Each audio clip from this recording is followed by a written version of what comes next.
గుంటూరు జిల్లా తాడేపల్లి పిఎస్లో వైసీపీ నేతలపై అట్రాసిటీ కేసులు నమోదయ్యాయి. తాడేపల్లి సీఐ ఫిర్యాదుతో మాజీ మంత్రి అంబటి రాంబాబుపై ఓ కేసు, తాడేపల్లి తెలుగు విద్యార్థి అధ్యక్షుడు కిరణ్ ఫిర్యాదుతో మరో కేసు నమోదైంది. అంబటి రాంబాబుతో పాటు పేర్ని నాని, లేళ్ల అప్పిరెడ్డి, చైతన్య, భేమారెడ్డిపై పోలీసులు కేసు నమోదు చేశారు.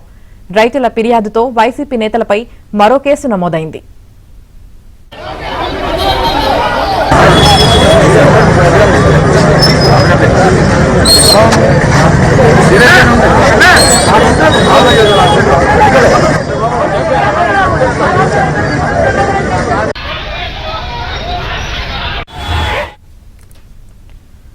గుంటూరు జిల్లా తాడేపల్లి పిఎస్లో వైసీపీ నేతలపై అట్రాసిటీ కేసులు నమోదయ్యాయి. ఇక ఈ కేసులకు సంబంధించి పూర్తి సమాచారం మా ప్రతినిధి సాంబశివరావు అందిస్తారు. సాంబశివరావు,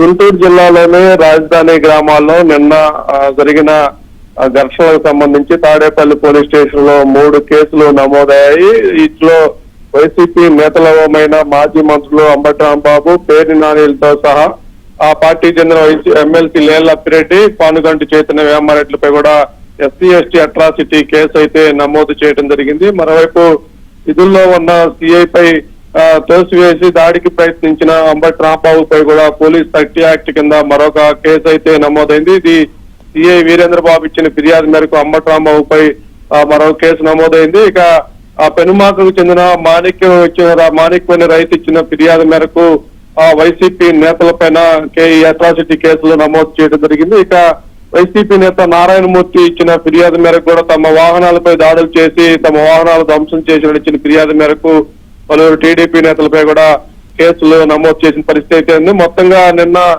రాజధాని పరిరక్షణ కమిటీ పేరుతో వైసీపీ నేతలపై చేసిన వేరంగం హల్చల్పై కూడా కేసులు నమోదు చేశారు. మరి కేసులు నమోదు చేసి చేతులు తులుపుకుంటారు లేదా విచారణ పిలిచి అరెస్టు చేస్తారని కూడా వేచి చూడాల్సిన పరిస్థితి అయితే ఉంది. మొత్తంగా తాడేపల్లి పోలీస్ స్టేషన్ లో నిన్న పెనుమాక ఇష్టాయపాలెం జరిగిన ఘర్షణలో 3 కేసులు అయితే నమోదయ్యాయి.